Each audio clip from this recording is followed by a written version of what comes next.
नमस्कार, मी सावली. सुरालीज किचनमध्ये तुमचं पुन्हा एकदा स्वागत.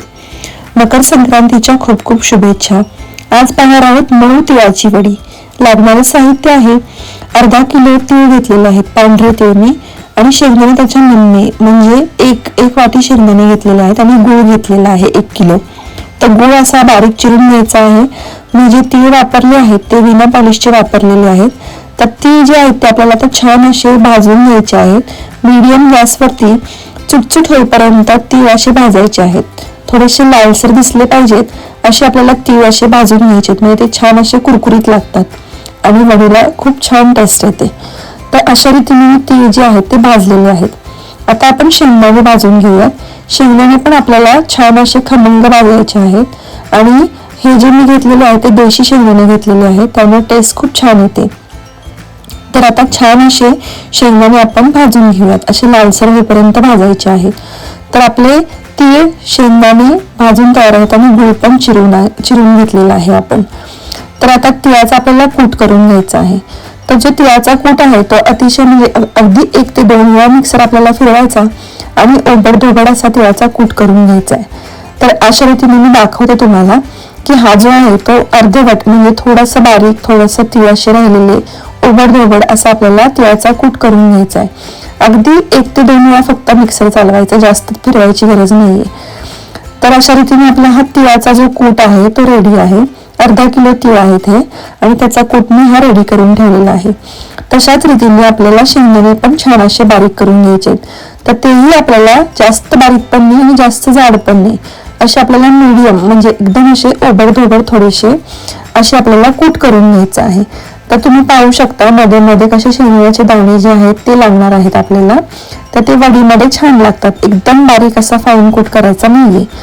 तर दोन्ही पण मी आता तिळाचा कूट आणि शेंगदाण्याचा कूट मिक्स करून घेणार आहे छान असं. तर आता आपला जो गूळ आणि तिळकूट आहे तो असं सम प्रमाणामध्ये, म्हणजे गूळ अगदी थोडासा कमी एवढाच लागतो, आणि तूप असं आपलं रेडी आहे. तर एका आपण प्लेटला असं तूप लावून घेणार आहे. ज्याच्यामध्ये तुम्हाला वडी करायची आहे ते असं तयार करून ठेवायचं, आणि तूप लावून ग्रीस करून घ्यायचं. आता मी एक कढई घेणार आहे, त्यामध्ये 2 चमचे मी तूप घालणार आहे. आपल्याला गूळ वितळण्यासाठी फक्त थोडंसं तूप लागतं, जास्त लागत नाही यामध्ये. तर आता मी तूप घातल्यानंतर याच्यामध्ये गूळ घालणार आहे. जो आपला गूळ आपण चिरून ठेवलेला आहे, 1 किलोला साधारणतः थोडा कमी गूळ आहे. आता हा गूळ जो आहे तो छान असा वितळवून घ्यायचा आहे, आणि मीडियम गॅसवरती आपल्याला गूळ जो आहे तो छान असा वितळवून घ्यायचा आहे. पाहू शकता तुम्ही कसा गूळ वितळलेला आहे. आता गुळाचा पाक रेडी आहे की नाही हे कसं ओळखायचं, तर एका छोट्याशा भांड्यामध्ये पाणी घ्यायचं, आणि त्याच्यामध्ये पाक टाकायचा, आणि असं खनखन आवाज आला पाहिजे त्या गोळीचा.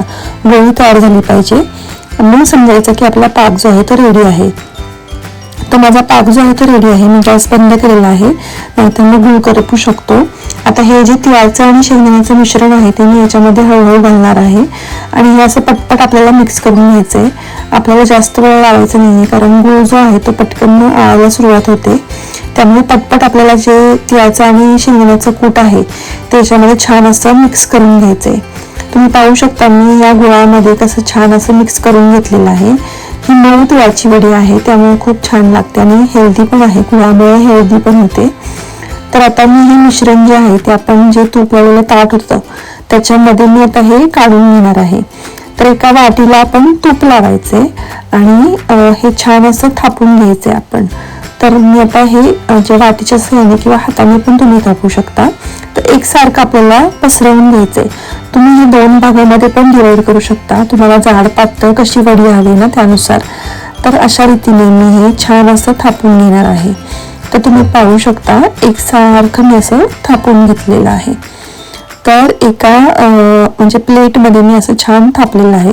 आता वरून मी याला तीळ जे मी मगाशी भाजले होते त्यातले थोडेसे ठेवले होते, तर ते वरून मी असे छान लावणार आहे, आणि पुन्हा मी वाटीच्या सहाय्याने ते दाबून घेणार आहे. तर आता आपल्याला वड्या पाडायच्या, त्याच्या वड्या पण असे छान पाडून घ्यायच्यात आपल्याला. तुम्हाला हव्या त्या साईजमध्ये तुम्ही वड्या पाडू शकता. तर खूप छान होते ही वडी, मऊ होते, आणि लागते पण छान, टेस्टी लागते एकदम गुळामुळे. आणि शेंगदाण्याचा कूट आणि तिळाचा कूट यामुळे खूप छान आणि हेल्दी होते ही वडी. नक्की ट्राय करून पहा. आता मी तुम्हाला एक काढून दाखवते. तर बघा किती छान झालेली आहे तिळाची वडी. तर अशा रीतीने तुम्ही नक्की ट्राय करून पहा. तिळाची वडी खूप छान होते आणि टेस्टी लागते. अगदी विकतच्या सारखी वडी तयार होते. तर आपल्या ज्या वड्या ज्या आहेत त्या रेडी आहेत. तुम्हाला संक्रांतीच्या खूप खूप शुभेच्छा. नक्की ट्राय करून पहा मऊ तिळाची वडी. आणि सुरालीज किचनला लाईक, शेअर आणि सबस्क्राईब करायला विसरू नका. आणि बेल आयकॉनवरती दाबा म्हणजे नवीन रेसिपीसाठी तुम्हाला नोटिफिकेशन येईल. थँक्यू.